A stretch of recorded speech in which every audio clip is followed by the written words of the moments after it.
एक अधूरी क्लास हमेशा अधूरी जानकारी देती है, इसलिए क्लास को अंत तक देखें। सभी को नमस्कार, मैं Hemlata Verma HC² Hemlata coaching classes में आप सभी का स्वागत करती हूँ। लास्ट 3 क्लासेस में हमने RD शर्मा के चैप्टर नंबर 5 से एक्सरसाइज 5.1 और RS अग्रवाल के चैप्टर नंबर 5 से इम्पोर्टेंट क्वेश्चंस को डिस्कस किया और प्रैक्टिस भी की। नाउ हम आपको RD शर्मा के चैप्टर नंबर 5 से एक्सरसाइज 5.2 और RS अग्रवाल के चैप्टर 6 से इम्पोर्टेंट क्वेश्चंस को डिस्कस करेंगे और प्रैक्टिस के लिए क्वेश्चंस भी देंगे। और आज के इस इम्पोर्टेंट क्वेश्चन की सीरीज में हम आपके लिए 25 क्वेश्चंस लेकर आए हैं। तो ये है हमारा क्वेश्चन नंबर 1, 2, 3, 4। ये हमारे नेक्स्ट है 5 और 6 क्वेश्चंस, आप इनका भी स्क्रीनशॉट ले लीजिए। नेक्स्ट है हमारे क्वेश्चन नंबर 7, 8, 9, 10, आप इनका भी स्क्रीनशॉट ले लीजिए। देखिए, ये इम्पॉर्टेंट क्वेश्चन सीरीज का मीनिंग ये नहीं है कि हम अब NCERT में जो हमने पहले चैप्टर को कंप्लीट किया था वह नहीं पढ़ेंगे। तो आप याद रखें कि हमने उन क्वेश्चंस को इंक्लूड नहीं किया है जो हमने वहाँ पे डिस्कस कर लिया है, पढ़ लिया है और वह इम्पॉर्टेंट थे, तो आपको वह भी करना है। और अगर आप हमारे ट्रिग्नोमेट्री की जो प्लेलिस्ट है उसमें अगर आप पार्ट 2 जा करके पढ़ते हैं तो आज के जितने भी क्वेश्चंस हैं वे पार्ट 2 पर बेस्ड हैं। वहाँ पे आपने जो भी फॉर्मूला सीखे हैं और आपने जो टेबल बनाना सीखी है टी रेशियोज़ की, और जो हमने क्वेश्चंस करना सिखाए हैं, ये सभी क्वेश्चंस क्या हैं, उन्हीं के बेस पर हैं। ये सभी क्वेश्चंस आप जैसे आपने वहाँ पे क्वेश्चन किए थे उन्हीं को ध्यान में रखकर उसी तरह से अपनी वैल्यूज़ को पुट करके आप इन क्वेश्चंस को सॉल्व करेंगे। नेक्स्ट हमारा 11 और 12 क्वेश्चन है। ये बहुत ही इंपॉर्टेंट क्वेश्चन है। यहाँ पर आपको वेरीफाई करना है, यानी कि जांच करके बतानी है कि अगर ए की वैल्यू 45 है तो ये जो लेफ्ट और राइट साइड है वह इक्वल है या नहीं। और ये क्या है, हमारा लेफ्ट साइड है, राइट साइड है और मिडिल साइड है। यहाँ पे 3 साइड्स है। आपको 3 साइड्स को प्रूव करने के लिए क्या होगा, ये फर्स्ट, सेकेंड, थर्ड के आप इसे कंसीडर करेंगे कि ये फर्स्ट, सेकेंड और थर्ड हैं। तो आप फर्स्ट और सेकेंड को एक साथ सॉल्व करेंगे और प्रूफ करेंगे ये इक्वल है, और सेकंड और थर्ड को एक साथ सॉल्व करेंगे और प्रूफ करेंगे इक्वल है। तो ये ऑटोमेटिकली फर्स्ट और थर्ड भी एक दूसरे के इक्वल हो जाएंगे और ये प्रूफ हो जाएगा। इसी तरह से हमारा क्वेश्चन नंबर 12 है। यहाँ पर आपको एक वैल्यू मिली है और आपको लेफ्ट और राइट साइड में वैल्यू को पुट करके वेरीफाई करना है कि ये इक्वल है या नहीं। ये बहुत ही मोस्ट इंपॉर्टेंट क्वेश्चन हैं जो हम RS अग्रवाल और RD शर्मा से आपके लिए लेकर के आए हैं। ये हमारा क्वेश्चन नंबर 13 है और ये काफ़ी पूछे जाने वाले क्वेश्चन से। ज़रूरी नहीं है कि यहाँ हर बार यहाँ पे कुछ और भी हो सकता है, साइन कॉस के अलावा और अदर फॉर्म में भी लिखे हुए हो सकते हैं। सडनली यहाँ पे वैल्यू चेंज हो सकती है और ये ज़रूरी नहीं है आपको एक बार में तीनों ही क्वेश्चन सॉल्व करने के लिए मिलेंगे। यहाँ कोई भी एक बार में एक क्वेश्चन या 2 क्वेश्चन आपको सॉल्व करने के लिए मिल जाएंगे। बस मेथड सेम रहेगा, इसलिए आपको प्रैक्टिस करने के लिए हर उस टाइप का क्वेश्चन दिया गया है जो एग्जाम्स में पूछा जाता है। कोई भी टॉपिक छूटना नहीं चाहिए, बस इसी को ध्यान में रखा गया है।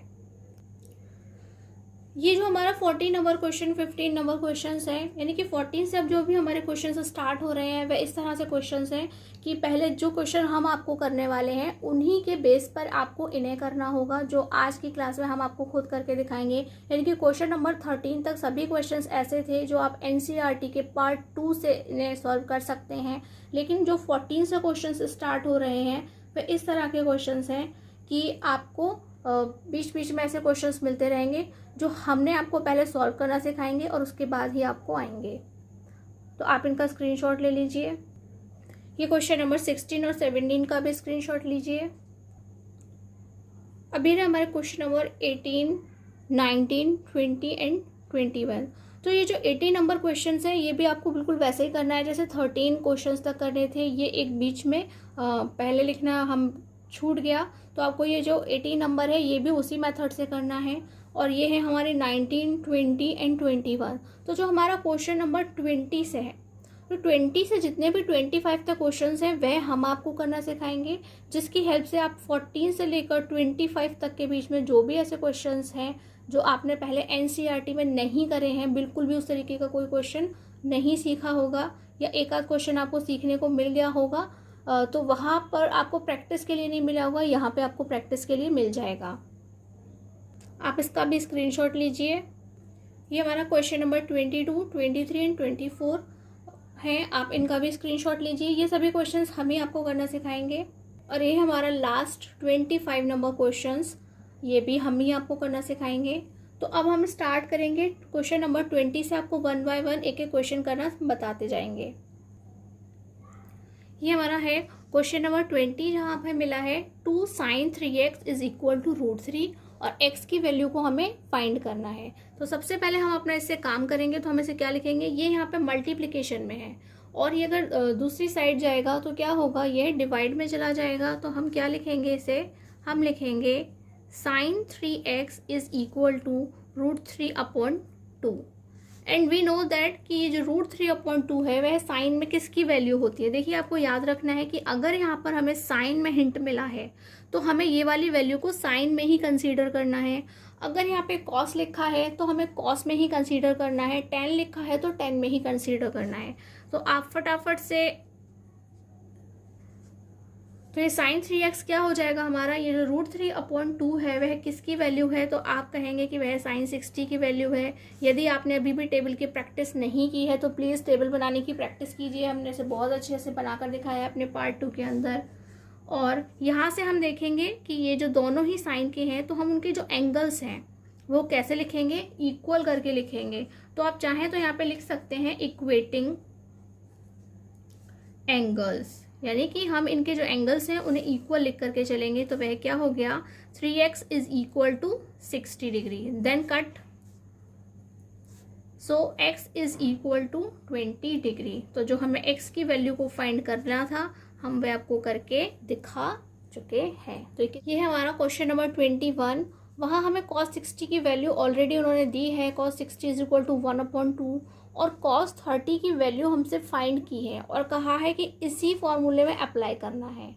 ठीक है, अगर हमें cos 30 चाहिए इट मीन्स हमें a इज इक्वल टू क्या पुट करना होगा, 30 पुट करना होगा। तो आप कहेंगे कि ये जो cos 60 है वह किस काम का, तो जब हम क्वेश्चन को सॉल्व करेंगे तो हमें cos 60 की ज़रूरत पड़ेगी, इसलिए उन्होंने हमें ऑलरेडी cos 60 की वैल्यू दे दी है। तो हम किस तरह से लिखेंगे, ये जो हमारा दिया है हमें cos a is equal to, हम उसे लिख लेते हैं cos a is equal to √1 plus cos 2a/2 हम यहाँ लिख लेते हैं। और हमें क्या करना है, आप यहाँ पे लिखेंगे put the value of a is equal to 30 in equation first. तो ये क्या बन जाएगा, ये हो जाएगा हमारा cos 30 डिग्री और ये हो जाएगा 1 प्लस cos 2 इंटू 30 डिग्री/2। और अब हम इसे सॉल्व करेंगे तो ये हो जाएगा 1 plus cos 2 into 30 it mean 60 डिग्री/2। तो अब आप देखिए कि हमें जो 60 की वैल्यू मिली थी उसे यूज़ करने का टाइम आ गया है। तो आप उसे किस तरह से यूज़ करेंगे, ये हो गया √1 प्लस cos 60 की वैल्यू मिली है 1/2, यहाँ लिखेंगे हम 1/2 एंड दिस इज 2। और अगर हम इसे सॉल्व करेंगे तो ये क्या आएगा, 2 हमें एलसीएम लेना होगा और ये हो जाएगा हमारा 2 + 1। एलसीएम आपको लेना आना चाहिए, अदरवाइज आप इन क्वेश्चन को सॉल्व नहीं कर सकते हैं। ये हो जाएगा हमारा √3/2 और ये है हमारा 2 जिसे हम 2/1 लिख सकते हैं। और जब हम इसे सॉल्व करेंगे तो हम इसे क्या लिखेंगे, √3 इंटू 1 एंड 2 इंटू 2। ये हो जाएगा हमारा √3/4। जो √3 है वह बाहर नहीं आएगा रूट के, लेकिन जो 4 है वह क्या है, रूट से बाहर आ जाएगा। तो हम उसे क्या लिख सकते हैं, 2। तो हमारा आंसर क्या है, √3/2। तो आपको पता होगा रियलिटी में भी cos 30 की वैल्यू क्या होती है, √3/2 ही होती है और हमने इसे फाइंड कर लिया है। 22 वहाँ पे हमें ये डायग्राम मिला है और डायग्राम के अंदर हमें जो वैल्यूज़ हैं वो भी मिली हैं, जैसे कि जो हमारा एंगल बी है वह 90 डिग्री पर है, एंगल ए है वह 30 डिग्री है और जो हमारी BC है वह 6 सेंटीमीटर है। तो वह पूछना चाहते हैं कि जो AB है और AC है उनकी मेजरमेंट क्या होगी, यानी कि उनकी वैल्यू को हमें फाइंड करना है। तो हमें क्या करना होगा, सबसे पहले हमें ये देखना होगा कि जो हमारे T रेशियोज़ हैं जैसे कि sin, cos, tan, उनके अंदर कौन सी साइड है जिसमें AB या AC आता हो उसी के लिए हम ये जो हमें 30 डिग्री का एंगल मिला है उसको हम उसमें ऐड करेंगे और एक एक करके दोनों की वैल्यू को फाइंड करेंगे। तो सबसे पहले अगर हमें ए बी की वैल्यू को फाइंड करना है तो हमें ऐसा ही कोई रेशियो चुनना होगा। तो मैं यहाँ पे 10 चुन रही हूँ, तो ये हो गया हमारा 10 30, क्योंकि हमें 30 डिग्री का एंगल मिला है। और अब आपको अच्छे से पता होगा कि जो 10 के लिए रेशियो होता है वह क्या होता है, P/B या L/A। तो जो हमारा ये P या L है और ये हमारा क्या है, B या A। तो हमें उनके नेम के अकॉर्डिंग लिखते हैं। जैसे हमें यह नेम मिला हुआ है वैल्यू फाइंड करने के लिए, तो हम भी इनकी नेम लिखते हैं। तो वह क्या होगा, आप कहेंगे BC/AB, राइट। तो ये जो हमारी BC/AB है उसमें BC की वैल्यू हमें मिली है और 10 30 की वैल्यू क्या होती है, तो आप कहेंगे 1/√3 के इक्वल होता है। BC हमें 6 सेंटीमीटर मिली है और AB जो है हमें फाइंड करनी है। तो आप यहाँ पे क्या करेंगे, क्रॉस मल्टीप्लाई करेंगे। तो AB में 1 का मल्टीप्लाई AB ही रहेगा और ये हो जाएगा 6√3 सेंटीमीटर। यानी कि जस्ट आपको एक बार अप्लाई करना पड़ा रेशियो और जो आपकी वैल्यू है वह फाइंड हो गई है और आपको पता चल गया है कि ये 6√3 सेंटीमीटर की डिस्टेंस है। अब आपको AC को फाइंड करना बहुत आसान है। आप चाहें तो यहाँ पे पाइथागोरस थ्योरम लगा के भी सॉल्व कर सकते हैं या फिर कोई और रेशियो ले सकते हैं जिसमें हाइपोटेनियस यानी कि कर्ण आता हो और उसे सॉल्व कर सकते हैं। जैसे मैं आपको यहाँ पे sin 30 से मैं इसे सॉल्व करके दिखाऊंगी। P/H क्या लिखते हैं हम, P/H लिखते हैं या हिंदी में हम कहते हैं लंब बटे कर्ण लिखते हैं। तो वहाँ से हम इनकी जो वैल्यू उन्हें लिख लेते हैं इनके नेम के अकॉर्डिंग। तो हो जाएगा BC/AC। तो BC/AC में हम यहाँ पे पहले तो sin 30 की वैल्यू को पुट करते हैं, वह होती है 1/2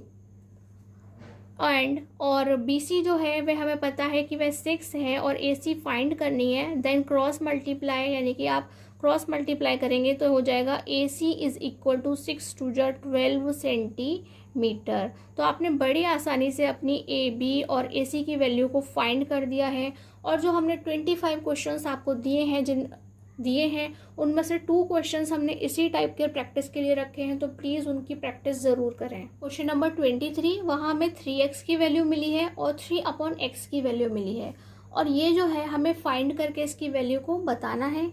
लेकिन आप यहाँ नोटिस कीजिए कि 3x और 3/x यहाँ पर हमारे पास कहीं भी नहीं है जिसे हम यूज़ कर सकें। इट मीन्स कि हमें अभी इसके साथ में कुछ काम करना होगा जिससे हम इन्हें यूज़ कर सकें। तो चलिए हम इनको पहले एज अ इक्वेशन कंसीडर कर लेते हैं। तो हम इसे क्या लिखेंगे, हम लिखेंगे यहाँ पर 3 × x² - 1/x² is equation first. तो हम क्या काम करेंगे, तो आपको ध्यान देना होगा कि हमारे पास जो वैल्यू है वो 3x की है या 3/x की है। लेकिन हमारे पास अंदर तो x जो है स्क्वायर की फॉर्म में है लेकिन बाहर क्या है 3। अगर हम इनको दोनों को स्क्वायर बनाने की कोशिश करें तभी हो सकता है। यानी कि हमें 3 नहीं, यहाँ पे एटलीस्ट हमें 9 की ज़रूरत है। किसकी ज़रूरत है, हमें यहाँ पे 9 की ज़रूरत है, जिससे हम यहाँ पे जो हमारा 9x² है हम उसे क्या लिख सकते हैं, होल स्क्वायर ऑफ 3x लिख सकते हैं। और जो यहाँ पे हमारा 9/x² बनेगा हम उसे होल स्क्वायर ऑफ 3/x लिख सकते हैं। तो उसके लिए हमें क्या करना पड़ेगा, उसके लिए हमें मल्टीप्लिकेशन और डिवीजन करना होगा। तो वह किस तरीके से करना है देखते हैं। तो हम क्या करेंगे, पहले तो उन्हें लिख कर बता देते हैं कि हम यहाँ पे मल्टीप्लिकेशन और डिवीजन करने वाले हैं। तो ये हो गया हमारा multiplication, multiplying and dividing by 3, यानी कि 3 से मल्टीप्लाई करेंगे, 3 से ही डिवाइड करेंगे इन इक्वेशन फर्स्ट। तो ऐसा क्यों, हम सेम से ही डिवाइड कर रहे हैं, सेम से ही मल्टीप्लाई। तो जो काम हम अपने न्यूमिनेटर में करते हैं वही काम हमें डिनोमिनेटर में करना पड़ता है। यानी कि जो हम अंश में करेंगे वही हमें हर में करना होता है। हिसाब किताब पूरा करना है तो जितने से मल्टीप्लाई होगा उतने से डिवीजन भी करना पड़ेगा और ये कंपलसरी होता है। और हिंदी में लिखेंगे समीकरण 1 में 3 से गुणा व भाग करने पर। तो हम उसे किस तरह से लिखेंगे हम आपको लिख के बताते हैं। तो ये तो हो गया हमारा 3 मल्टीप्लिकेशन वाला, ये हो गया डिवीजन वाला, और ये जो है यहाँ पे हमने लिख दिया अपना पूरा क्वेश्चन, यानी कि जो इक्वेशन फर्स्ट है हम उसे यहाँ लिख देते हैं। और अब हम क्या करेंगे, इनका करेंगे मल्टीप्लाई और फिर अंदर मल्टीप्लाई करेंगे। तो हम उसे लिखेंगे 9/3 x square minus 1 upon x square, और ये जो 9 है उससे हम अंदर मल्टीप्लाई करेंगे तो वह हो जाएगा 9x square minus 9 upon x square, और ये जो हमारा 3 है वह अभी भी बाहर लिखा होगा 1/3 की फॉर्म में। तो ये जो हमारा है उसे हम क्या लिखेंगे अंदर, अब हम उसे लिखेंगे 3x, यानी कि होल स्क्वायर ऑफ 3x और होल स्क्वायर ऑफ 3/x, और इसे हम इस तरह से ब्रैकेट में बंद करके लिख देंगे। देखिए जब हम आपको क्वेश्चन कराते हैं तो हम लेफ्ट से राइट पर पहुंच जाते हैं, ऊपर से नीचे के साथ साथ लेफ्ट से राइट पर पहुंच जाते हैं, वह इसलिए ताकि आपको एक क्वेश्चन ज़्यादा से ज़्यादा पार्ट, एक ही क्वेश्चन का ज़्यादा से ज़्यादा पार्ट एक बार में स्क्रीन पर दिखाई दे, बट आपको इसे हमेशा ऊपर से नीचे यानी कि लॉन्ग फॉर्म में सॉल्व करना होता है। और अब यहाँ पर आप आसानी से देख सकते हैं कि हमारे पास 3x और 3/x की फॉर्म बन गई है, जिनकी वैल्यूज़ हमें पुट करनी हैं। तो हम अब उनकी वैल्यूज़ को आसानी से पुट कर सकते हैं। तो जो 3x है उसकी वैल्यू हमें मिली है कोसेक थीटा, क्योंकि यहाँ स्क्वायर लगा हुआ है इसलिए हम कोसेक पे भी स्क्वायर लगाएंगे। और ये लिखा है हमारा 3/x और इसकी वैल्यू मिली हमें कॉट थीटा, और यहाँ पे भी स्क्वायर है इसलिए हम स्क्वायर ही लगाएंगे। और अगर आपने हमारा पार्ट 2 यानी कि ट्रिग्नोमेट्री का पार्ट 2 अच्छे से पढ़ा है तो वहाँ हमने आपको स्टार्ट ही 17 फार्मूला से कराया है। बहुत छोटे छोटे और इम्पॉर्टेंट फार्मूलाज हैं जिनके बिना हम ट्रिग्नोमेट्री नहीं सीख सकते हैं। तो उन्हीं में से हमारा एक फार्मूला है cosec square theta minus cot square theta, और उसकी वैल्यू क्या होती है। यदि आपको फार्मूला याद होगा तो आप ज़रूर बताएंगे कि 1 होती है, और अगर आपको याद नहीं है तो प्लीज़ आप उन्हें याद कीजिए, अदरवाइज़ आपको एग्ज़ाम के अंदर अपना क्वेश्चन यहीं छोड़ कर आना पड़ेगा, और इस अधूरे क्वेश्चन के लिए आपके जो मार्क्स हैं वे कट जाएंगे। क्वेश्चन नंबर 24 है sine a plus b is equal to sine a cos b plus cos a sine b. ये हमें हिंट मिला है, और इस हिंट से हमें साइन 75 की डिग्री को फाइंड करना है। यानी कि आपको खुद से डिसाइड करना है कि a और b की क्या वैल्यू रखी जाए जिससे वह 75 का सम बन जाए। ठीक है, तो आपने टी रेशियोज पढ़े हैं तो आपको अच्छे से पता होगा, वहाँ हमारी जो वैल्यूज़ होती है एंगल की हमने टेबल बनाना सिखाया था, तो आपने देखा था वहाँ 0 की वैल्यू थी, देन 30 की वैल्यू थी, देन 45, देन 60, देन 90। तो आपको उन्हीं जो एंगल्स थे उनमें से डिसाइड करना है कि हम 75 जो है वैल्यू कैसे लेकर आएँ। तो यहाँ पे आपको खुद से चीज़ों को कंसीडर करना है, तो आपको उसके लिए लिखना पड़ेगा लेट।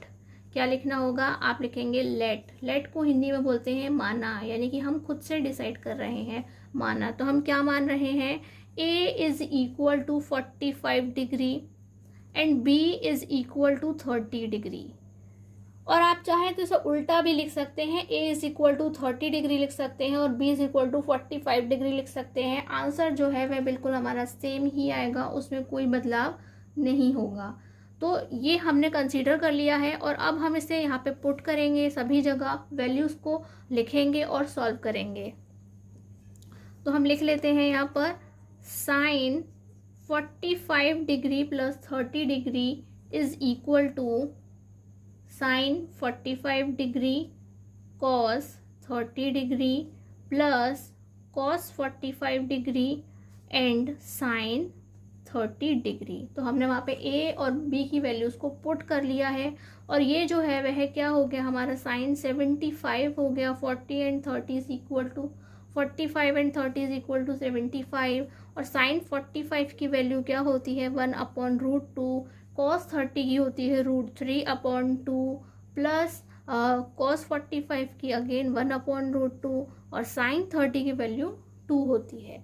तो ये जो वैल्यूज़ थी वो हमने लिख दी हैं। अब आपको आपस में इनका मल्टीप्लाई करना है, तो ये हो जाएगा हमारा √3 और नीचे हो जाएगा 2√2 एंड हियर 1/2√2। तो देखिए हमारे पास अब हमें एलसीएम लेना है, तो ये बिल्कुल छोटे बच्चों वाली फ्रैक्शन लिखी हुई है जिनका डिनोमिनेटर सेम है, यानी कि हर बिल्कुल सेम होता है।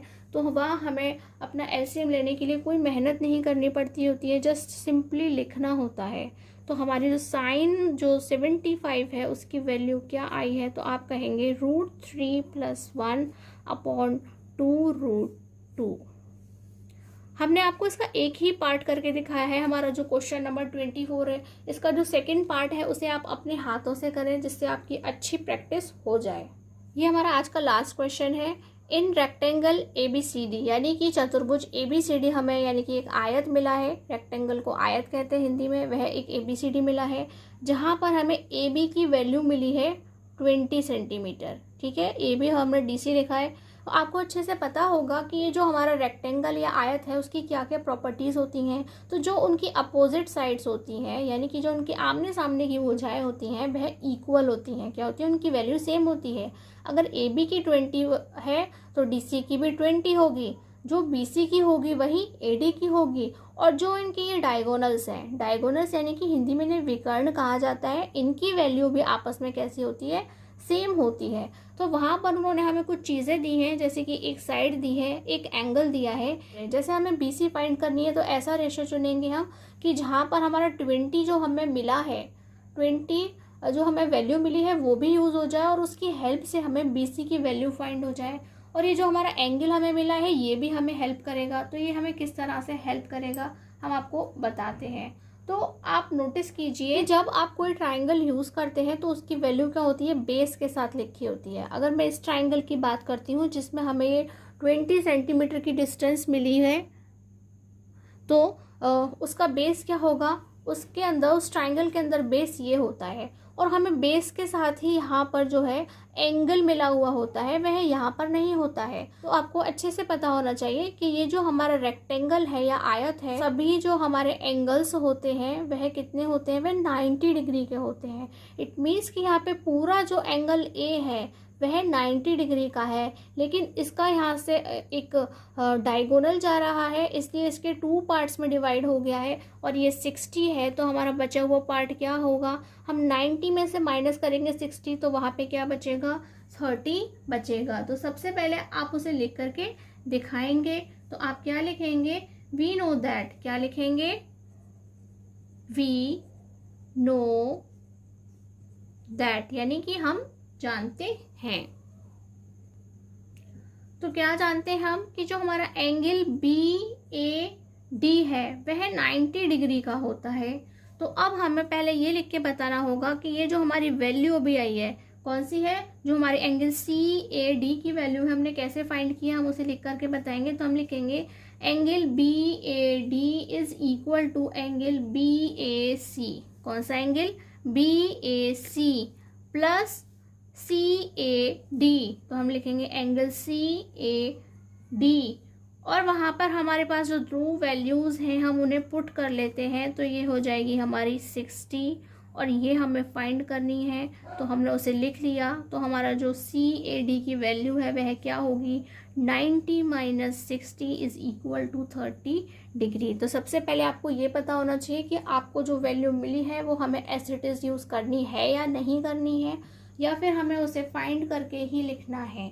तो हमने पहले हमारा ये कंसीडर कर लिया कि अगर हम ट्राइंगल हमारा ADC को यूज़ करते हैं तो वहाँ हमें 30 डिग्री एंगल यूज़ करना है, 60 डिग्री यूज़ नहीं करना है।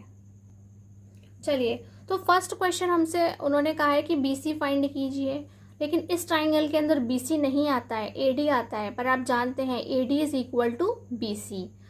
तो हम क्या करेंगे? AD की वैल्यू फाइंड करेंगे, इसलिए इस वाले ट्राइंगल में काम करेंगे। तो हम लिखेंगे यहाँ पे इन ट्राइंगल ADC। तो अब हम ऐसा रेशियो चुनेंगे जिससे हमारी ये वाली साइड यूज़ हो जाए और ये वाली साइड फाइंड हो जाए। तो ये हमारा परपेंडिकुलर है यानी कि लंब है, और ये क्या है? हमारा बेस है यानी कि आधार है।